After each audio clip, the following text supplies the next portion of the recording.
Hi, my name's Milt Carter with CSS Farms.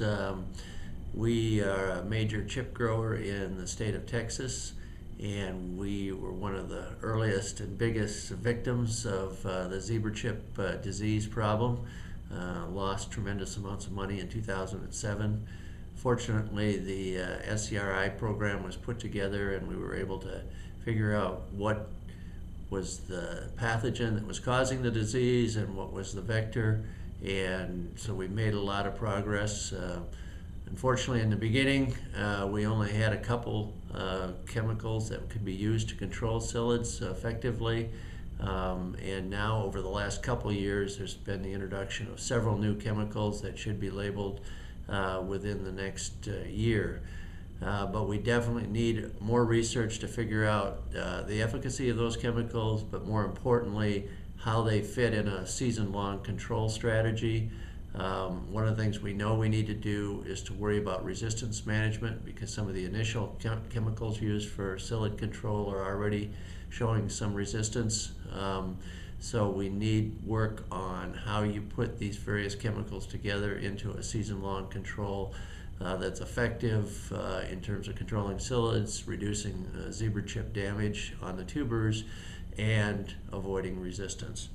A couple of the other things that we need to work on is to understand the dynamics of LSO, the bacterium that causes the disease, as to why some years it's prevalent throughout a large part of the country, and some years it's fairly scarce, and what causes that, and is there a way to predict it, and B, is there anything we can do to reduce the amount of hot psyllids. And then the last thing that we really need to look at is kind of the whole movement of psyllids and how weather patterns affect that, and whether we can use that to predict how bad the problem is going to be and how much we need to do for control.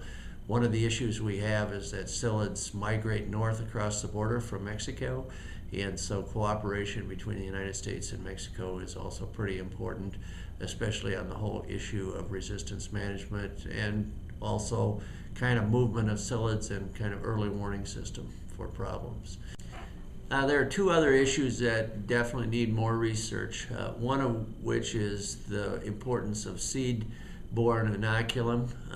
Whether it's significant or not, we have kind of conflicting results between studies that have been done in the U.S. versus studies that have been done in New Zealand, and we need to do additional studies to kind of really put that issue to bed.